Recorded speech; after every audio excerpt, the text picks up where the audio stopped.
Join the Toronto Holocaust Museum and its partners for a community-wide Yom HaShoah commemoration on Sunday, May 5th. A moving evening of film, candlelighting, music, and a tribute to survivors we've recently lost. Keynote speaker Yoni Berus from Yad Vashem will reflect on Holocaust remembrance post-October 7th. The program is at Beth Emeth Synagogue at 7 p.m. Register at torontoholocaustmuseum.org. When I made vinyl, I was 48. That was the first tiny bit of success I had. I had 25 full years of utter struggle and failure. Hi, everybody. I'm Ralph Ben-Murgy. Welcome to Not That Kind of Rabbi.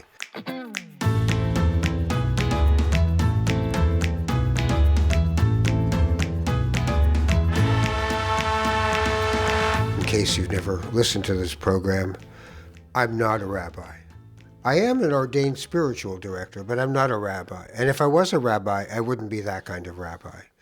Which, by the way, some of my rabbi friends take deep offense to when I say that, because what do you mean? Am I that kind of rabbi? And I don't know what to say, so I say, oh no. There's no definition. So. Did I ever tell you about Rabbi Friedberg? Rabbi Friedberg was a Tzedek or something? Rabbi Friedberg was a rabbi, but he also taught at Hebrew school. And he taught with this rhetorical device, which he never, ever veered from. It was like, today in my house, I have this guy and Ralph. That's, okay, Ralph. And then he would be like, and then Miriam said to so-and-so, and then you'd have to, yeah, she said, go, keep going. And then this guy did. Yeah, anyway, that was his way of teaching. So some of you may think that was my inner voice just now. It wasn't my inner voice, but I'll tell you the first time the person who I'm going to introduce that I actually was in the same kind of room with him. It was the first place I lived in that wasn't my parents' house in Toronto, 312 Avenue Road. As you went down towards Davenport, if you live in Toronto, there's the big hill where people go really fast. And then there's this house with a turret. And I heard I could get a room in this house. And I knew one person who ends up being the brother of the person I'm about to introduce to you. So I go over to the house, and I don't know, it all worked out, and I was going to live there. And then I look into a room, and there's a guy. He's sitting on this futon bed, and there's a tapestry, a Hindu tapestry thing behind him. And he's smoking one of those Indian cigarettes, rupee, I think. Beedi, smoking a beedi. And, I'm still at that age where if I'm 19 and he's, 22, 23, it's just like 24. It's like, wow, you're from another generation. And this guy had just come back from India and had the India vibe going strong. And I thought, wow, I want to be like him. Later, you found out how little you wanted to be like him. Exactly. So at the time, though, I thought, wow. So this is the filmmaker, Alan, and the last name is Zweig, or as we used to call Michael Zwigger, which he never liked. I don't remember the story that way. What I remember is I was going on a trip, which I actually went with Joey Axe. We went to Boulder, Colorado to sort of sit in on the Naropa Institute, which we did. Like I took poetry classes with Allen Ginsberg and stuff like that. And I was going to be gone for a couple weeks, and my room was going to be free, and I had a waterbed.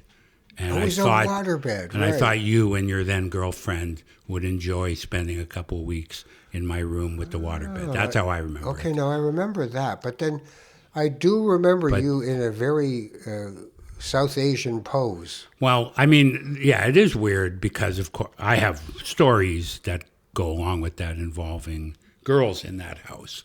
But yeah, that was a moment when I seemed older and wiser, etc. For a moment that didn't last But That's what I was going to ask. Is there any residue from your India experience in your life, do you think?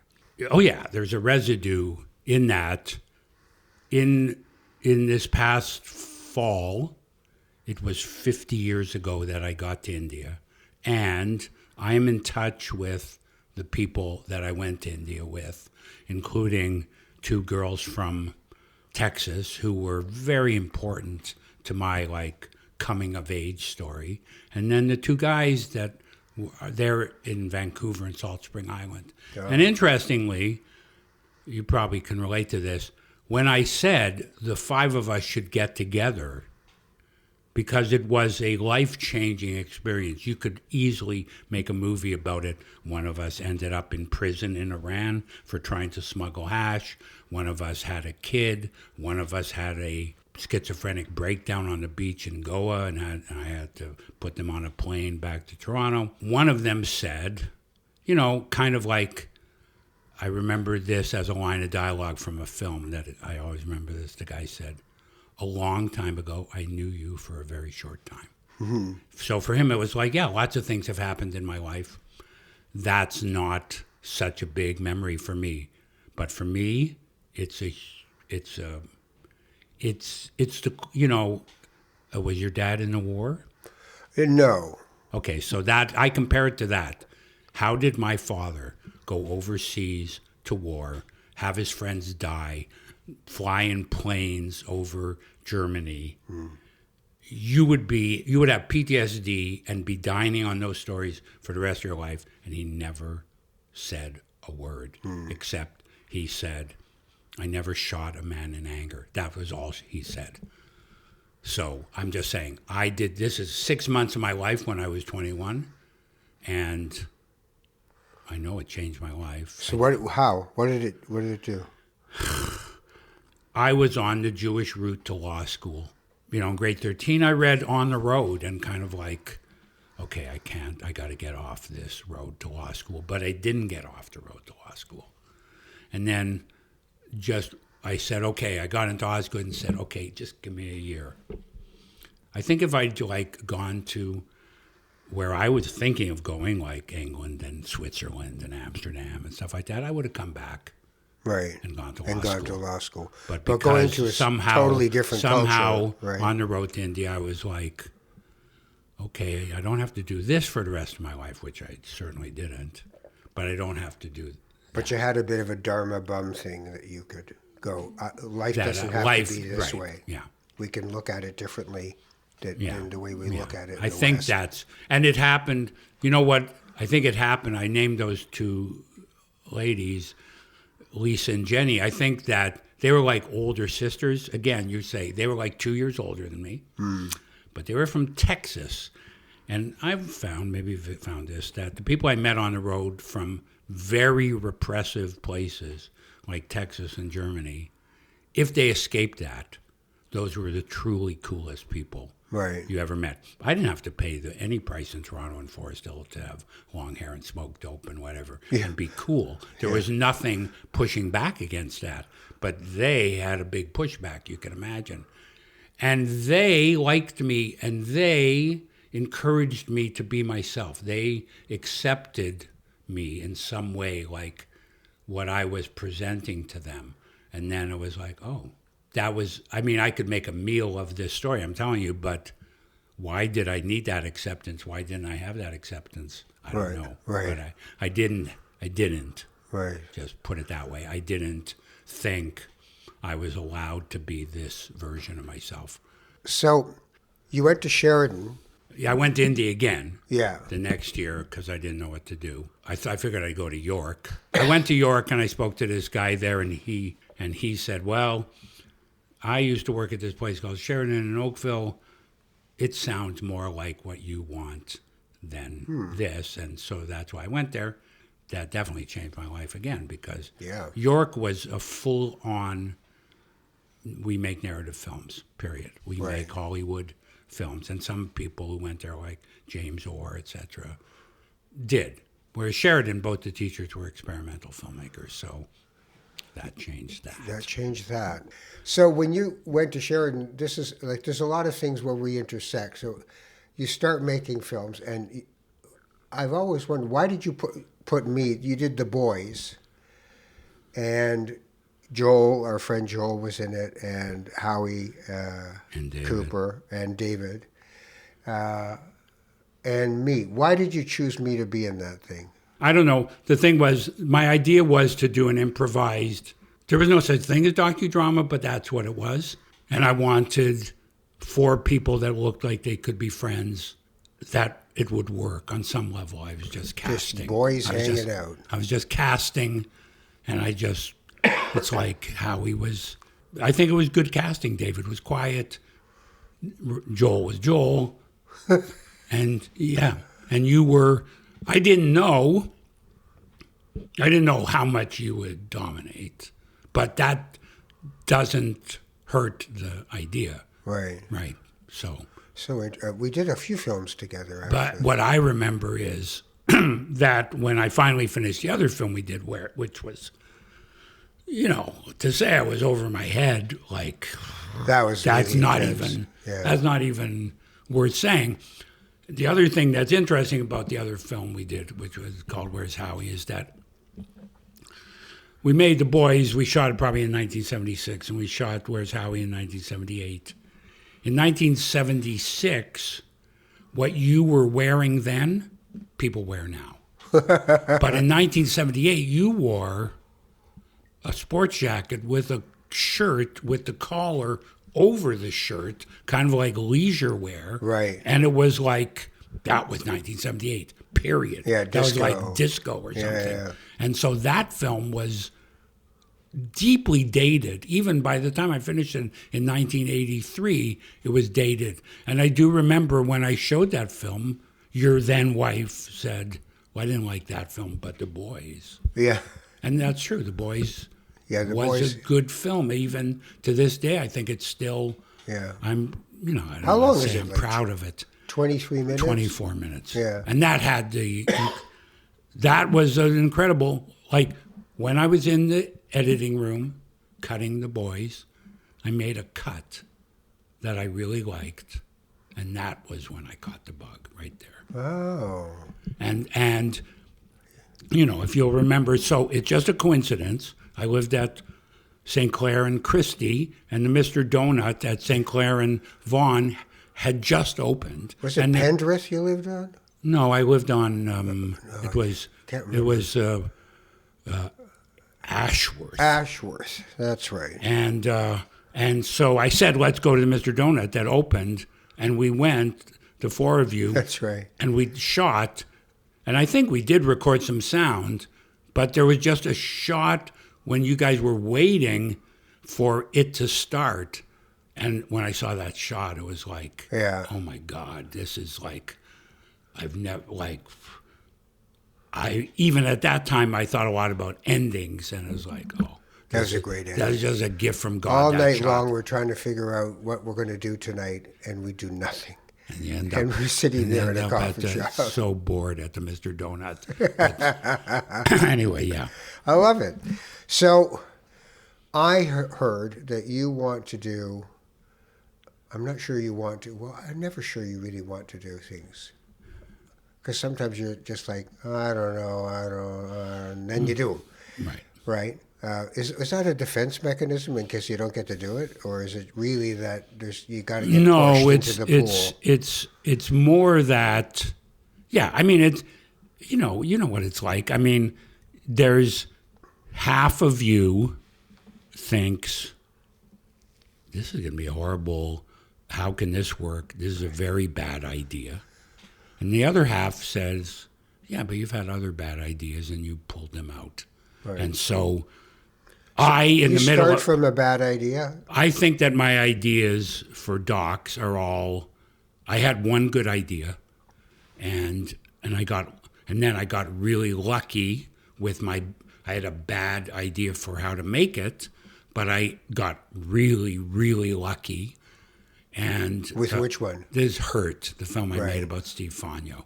Right. I think making a film about Steve Fogno was a good idea. Right. But I decided I'm not going to interview everybody that met him. I'm not going to do it about the run. Right. I'm just going to do it about him now.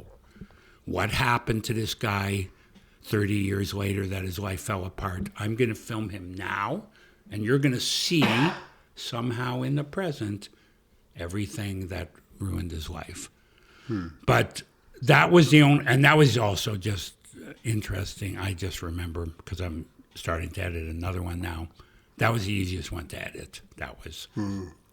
You knew where you were. There was a story structure. And you weren't saving it. But yeah, no, I don't think any of my, I don't know. I mean, this is a complicated thing. Like, I ended up making, when I made this film vinyl, and I made it a certain way, and it worked out, and then it was kind of like a template was born for all the rest of my films, and pretty well, and even my present film, when the people I heard from the jury, from Telefilm, no, we would say no to this, except it's Alan. So he can make this film, but otherwise... You know, I remember one day I was walking down, I think, College, maybe Bloor. You were in a coffee shop. I saw you through the window, and they had just announced TIFF, or hot dog stuff, and whatever, and you were there for the press conference, and, you know, you were a big deal. And I went in, said hi, and you might as well have just run over your own dog. It was just like, and I remember saying to you, Alan, what are you going to be happy about this? You're Alan Zweig now. People are just like, oh, yeah, he's great at this, you know? And well, it depends when that was. So I would... Like, are you always dystopic? No, but whatever. I mean, Half-empty. you know, that might be like, yeah, there's always a reason to be, you know, a glass half empty or something. Yeah. But this is almost too big a subject. I always defined my life and my career in terms of sort of snatching victory from the jaws of defeat. Right. But still, like, you know, when I made vinyl, I was 48, right? That was the first tiny bit of success I had. I had 25 full years of utter struggle and failure. So I was very focused on that. And it was like, if somebody met me after I made my second or third film and they were like, oh, you're that successful film guy. Right. A bit of part of me was like, you know, bug off. Because if you didn't know me when I was a failure, you don't know me. Don't pretend. Yeah, now you like me. Now don't pretend to know me. When I won at TIFF, the best Canadian film, not the best Canadian doc, the best Canadian film, right, for When Jews Were Funny, I said to my then wife, I guess I can't define, like, I can't use that, that narrative anymore. Like, this is too much success to fall back on the failure narrative. Nonetheless, I will tell you that I'm trying to do this one-man show, and I wanted it to be about failure. But my girlfriend, who's a director, was like, you know, a little of that goes a long way. And it's like, really? Because I could do hours on failure.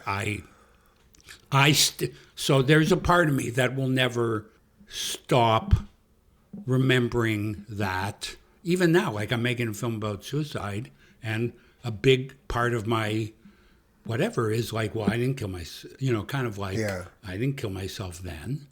But I know that it's complicated. It's like, I didn't kill myself because my mother was alive, but there are people that do it with their mother alive. Right. Anyway, that's a whole other subject. You're going to do a podcast called The Worst. Yes. So are you looking to allow or explore what most of us go, I don't want to think about it, it's too dark, it's too negative? Well, that's you know what, that's a big subject. I will tell you this by way of intro to that. I have a therapist. Just recently, I keep not having one, and then I think, I should go, and then I get one, and then I can't afford it, or it's too far, and I stop. Right. But this one, when I tell him that I'm making this film about suicide, and, you know, some people won't do it, and some people will, he says, those people want to talk about it. they have nobody else to talk about this with. Right. So there, that is part of my thinking, is just that, there are some things that nobody talks about that maybe it would be good that they did. That applies more to my filmmaking than to my podcast. The idea of the podcast is simply that, I guess I think that, well, first of all, I don't think anybody wants to hear a celebrity talk about their new book and whatever, and how great it promotion and marketing, etc. And I don't. And also, there's that part of you that your friends, you say to your friend, "How you doing?" and they go, "Just great. Everything in my life is going great." And you want to be like, I literally know people that stopped being friends because the guy told him how great his life was going, and he was like, I can't be your friend anymore. Like, so the idea of the worst was more what makes people feel good to some degree is hearing that somebody else has the same, like, you're not alone. You're not alone. Or even like, when I have schadenfreude, which I have a lot of, I feel guilty. But if you tell me, oh yeah, that guy's podcast won an award, and I was so mad or something like that, I'm like, okay, I feel better. So that's kind of the idea, that it's not, there's all kinds of joke. It's called The Worst Podcast. I bring the worst out in people, et cetera, et cetera, et cetera. And yeah, it relates to, to whatever degree I have a persona or something, some kind of thing. Well, I made the film I Curmudgeon, et cetera. That title was meant to be ironic. It wasn't meant to be, hi, everybody, I am a curmudgeon. It was supposed to be a joke, but whatever. So to some degree, I guess they want to play off this thing of me as a curmudgeon, but my thing is more, I've seen, this is, your thing is about spirituality, so this is the one part of my life that is spiritual. Well, how so? I've seen people be affected by the sad things in my films. I've seen people, when I made A Hard Name about ex-cons, people told me that, whatever, it changed their heart. Like, before I didn't quite get that, but yeah, that's like an article of faith for me now.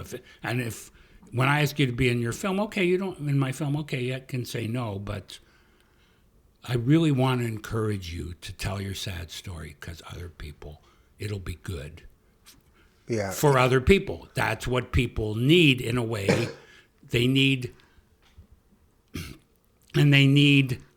something specific, not something general. They need, I once read that thought that you've had, that you think, oh, that's so horrible. Nobody's had that thought. You need to know. Yeah. Everybody's had that thought. So that to me is, So then it is embarrassing, my spiritual feeling about this, but my feeling that we exist in the world to tell each other our stories. That's our job, to make us feel like we're connected. And my films play a tiny part in that. And that's why I make them about people's lives and not about, a baseball game or a famous person or something. Yeah, and you're not looking for happy endings. You're looking for journey, right? Yeah, or I'm looking for whatever. I'm looking for people to tell me something real. I don't know, It's sort of, by the way, folks, I'm talking to Alan Zweig, filmmaker, friend, and about to launch Canada Land's podcast called The Worst. The Worst. So I want to just move a little into the spiritual. It's interesting, that Inside Out, the Pixar movie. So I remember showing that to my youngest, and I really wanted him to see that you don't have to keep telling people you're okay and everything's fine, because that is the story's message, is that you need sadness to have a full life. You can't just be,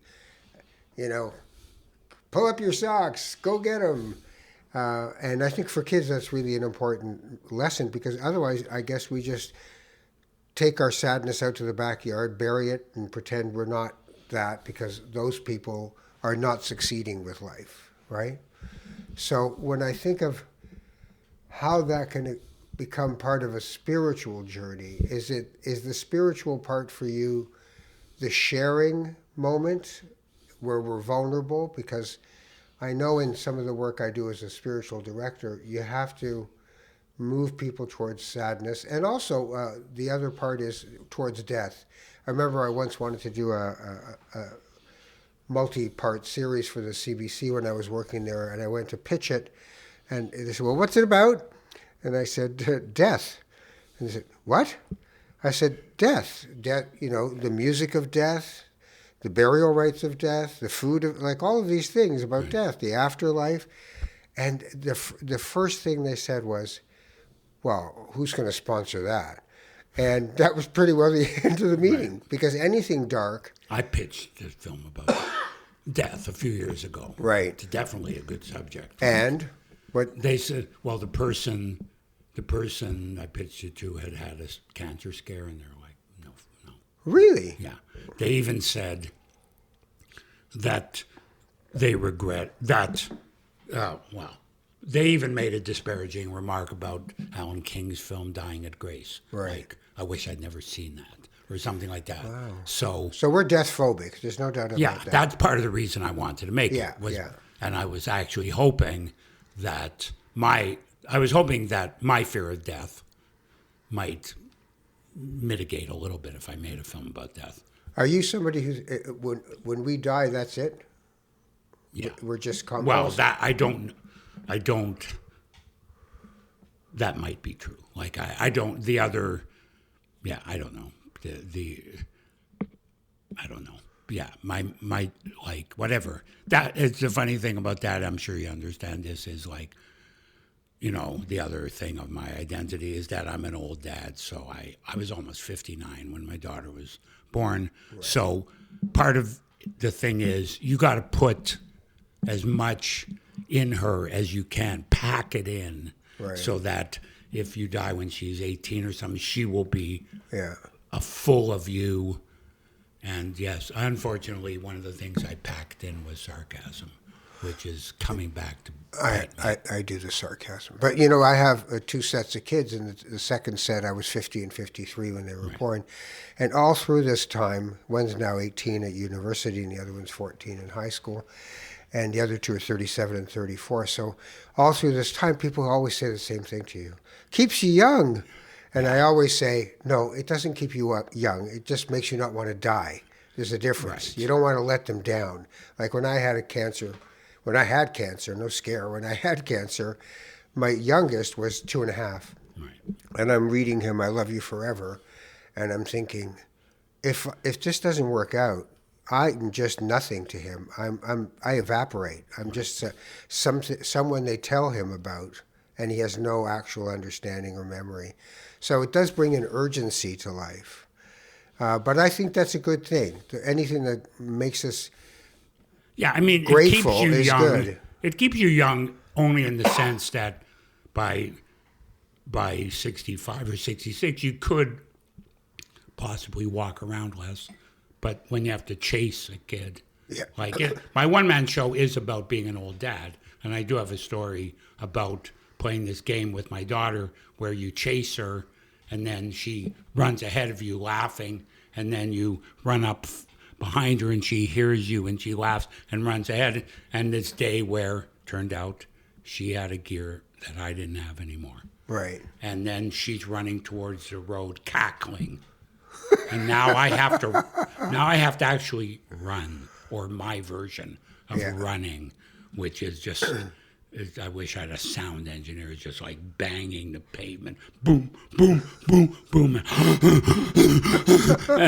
I grab her just before she gets to the road. So in that sense, that at that age, I wouldn't have ever run. Right. But otherwise, no, it doesn't. It doesn't keep you young, but whatever. It's just like in my case, I'll just be really clear about this. I always wanted a kid. Yeah. And all I was going to tell you before when you said about like my dyspeptic nature or something like that, it's still there. I can't get rid of it, but because of my daughter and my girlfriend and my career, I can say I'm happier than I've ever been. I know. I've heard you. I've seen you write that, and I was always really happy when I read that because I know if one of those things hadn't worked, you have this sort of porous nature that things you can't just have a shiny exterior and they can bounce off you, that they get in you. And I mean, I don't. Happen. Yeah, maybe. I mean, if you'd never had a kid, you wouldn't have been able to just blow that off. You would have just got that's a hole in my life. Yeah. And also, whatever, when you have it and then you experience that thing that you didn't know you were going to experience. Yeah. You can't imagine that. I'm like, okay, I know why I wanted this. Right. Like, I know why I thought this would make me happy. I was right. Yeah. And the same with career. Like my career has not been very financially whatever. I've been broke for most of it. But I communicate like I had an audience. It was an amazing thing. Yeah. That's all I can say. When you went from having no audience, back then I would say, well, I make these films for myself. Why? Because I'm the only one watching them. Right. But then when you have an audience, it's amazing, actually. And not that, I had a Canadian documentary audience. I'm well known in Toronto, right? Maybe or something like that. But still, that's a lot of people. That's maybe. But you've moved from grievance to gratitude. That's what I've noticed over the years. That there in the early part, and that's the title of my autobiography. But that's no right. colon. There's no colon. That's right. That's the life of it. No. Yeah. If you don't get it from that title. Yeah. Grievance to gratitude. Wow. So what a journey, man. Like, what a journey. Yeah. No, I mean, definitely the films, for me, it's, I say I have a podcast and I'm going to do a one-man show.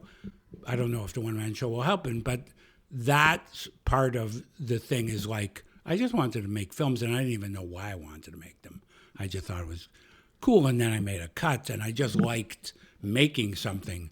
But I ended up making these very specific films that are like almost so personal and so just me. Nobody could have made any of these films. And then I discovered, like, I didn't set out to be an interviewer. Yeah. Like, I ended up spending almost my whole life interviewing people as my job. I'm not a good interviewer. I'm a good interviewer for my films. What's the difference? Well, okay,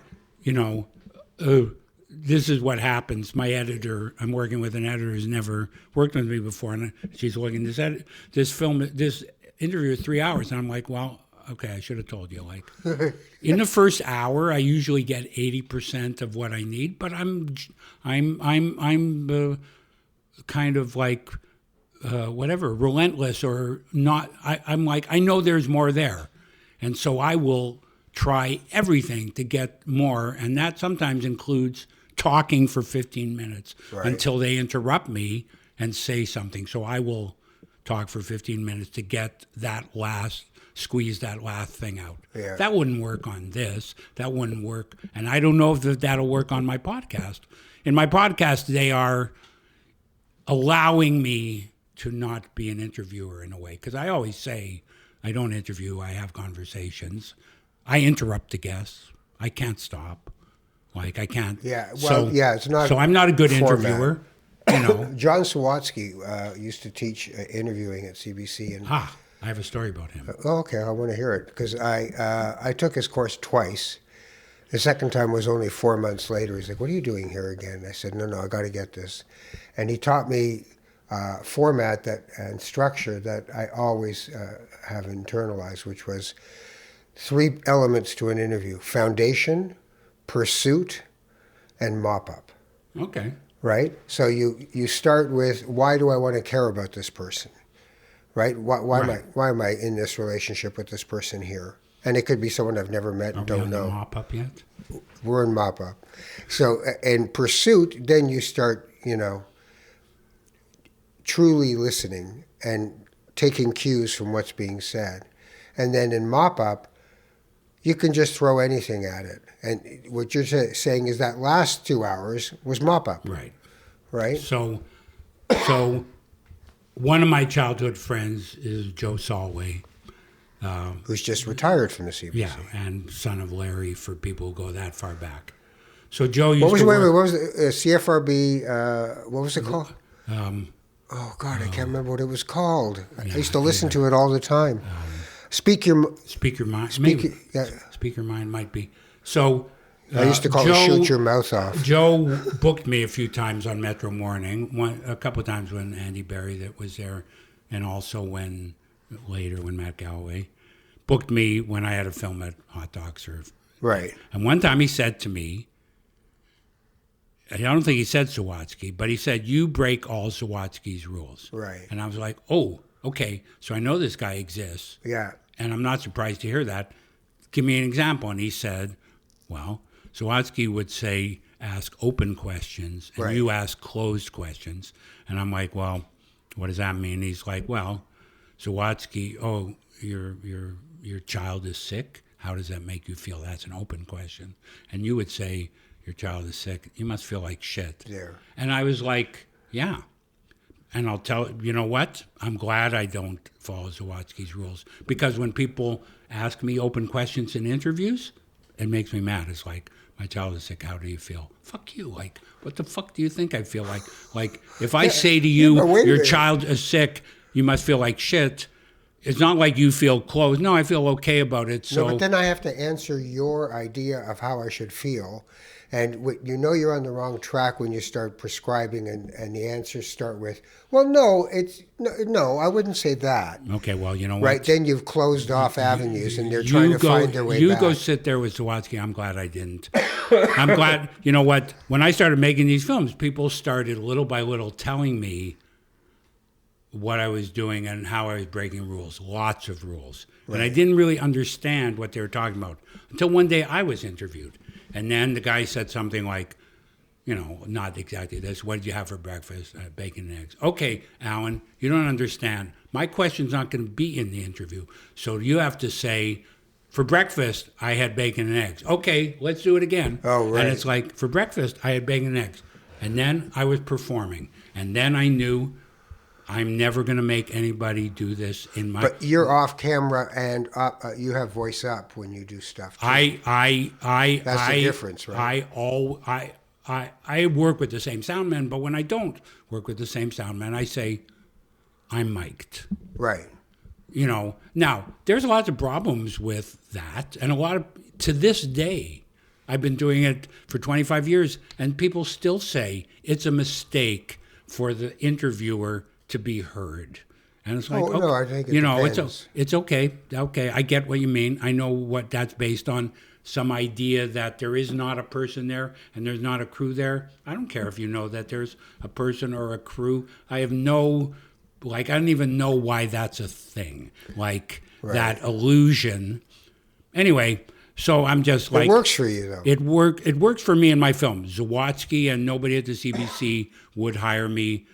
That's fine. That's why the podcast is a little bit of a challenge, because they're asking me to be a bit more like, and I will say, Andy Berry he had notes. I knew he had notes, but he was leading me through my questions. The other thing about that whole way of doing thing is, so you didn't do it, but this dude here phones me the day before and does a pre-interview. Right. Now, in the pre-interview, you can hear by the way the guy's breathing that he's going, oh, ask Ralph to ask him that question. Yeah, I know that question is coming when you interview me, and then you ask me that question that this guy told Here's you the worst to answer. write, and I don't do it well. And I say to you, Yeah. you should have been recording yesterday. Here's the worst thing you hear from an interviewee in that scenario. Well, as I told your producer yesterday, and then you're like, so I actually have devolved into no preparation. Right, that's what I do. But I've been doing this for 35 years. Well, I say... So I just go, what I need is to be present. Yeah, I say... That's it. If you... Like, why are you so sure you got it yesterday that I won't get it today? Right. And also, I don't care if I get it. I need 5 good stories. If I don't get the ones you got, I don't care. Yeah. Like I often walk away and think, yeah, I probably didn't get his best thing, but whatever. He blew my mind. He took my breath away. Right. 5 times. I don't care if I got every breathtaking moment. So the worst, what is it you're hoping for? You sound ambivalent, which you often do about projects. Well, I'm ambivalent because when I went to them, I wasn't pitching me for an interview show. I listened to their thing. I thought they don't do interview shows. And I've always wanted to do a show like This American Life. Right. I think that restored my faith in the nonfiction genre. So I was hoping to do that, but it turned out they wanted me to do an interview show. And then little by little, then they wanted... So the thing of the show is that I'm interviewing celebrities, but they're not talking about their book or their anything like that. It's like, this guy's talking about the worst thing he ever said to his mother. And so, it's like if you just say you have to talk to Ralph for like this, I'm not nervous. Right. But if you say there's a concept that you have to get to, this thing that you have to do in the middle of that kind of, I'm like, well, I don't do that. I don't do that, so I don't know if I can do it, and that's why. I did one. I was nervous. It was a good. He was a good guy. It turned out, I told them don't tell me who it is, but they put their name up, but I didn't look at his name, and then I saw his name and I was like, oh fuck, I know who you are. But, I like I say, I haven't been completely in control of all my films, so. I don't use anything that I don't want to use. I don't think about theme. I don't think about message. I don't think about metaphor. I just think about not being boring and getting, throwing balls in the air, keeping them up in the air till the end. Right. That's my whole gig. Well, so I don't know if I can be good for a half an hour pointed. And then on the other hand, I am worried that a lot of nice podcasts are boring, and I'm afraid mine will be boring, but they'll be happy with my boring podcast. Different people work different ways. Like if I'm going to go out and talk to an audience or a group, my wife will say, well, what are you going to say? And I go, I'm not being disingenuous. I have no idea. Right. And she goes, how could you have no idea? I said, because it'll have to happen. I'll be in front of them. I can't just stand there. So something will happen, and I have faith in the fact that something will happen. So, but you have experience. Yeah, but when you do the worst, you'll realize, well, something's got to happen, so something will happen. You'll find your way there. Well, that might be true. I mean, the first one was okay. I'm doing 2 more this week. They're not ordering a whole season. Right. I'm going to do 5, and they're going to put them out there, and I don't know. The thing about it is, I will say this, that I believe that if it doesn't work and they don't want it, I'll feel like, well, I gave it a shot. Absolutely. Because it's not my. You could do another one called I Should Have Been a Lawyer. Alan Zweig has been my guest. Not That Kind of Rabbi is the name of this particular podcast. I'm Ralph Ben-Murgy. Alan, thank you very much. Thank you. Take care of each other, and we'll talk to you soon.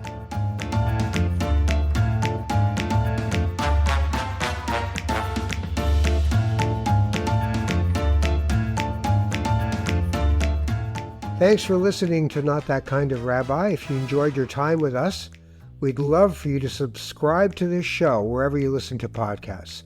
I'm Ralph Ben-Murgy. Our show is produced and edited by Michael Freeman. We're part of the CJN Podcast Network, and to support our work with a tax-deductible donation, all you have to do is visit thecjn.ca/donate. Take care of each other. Bye.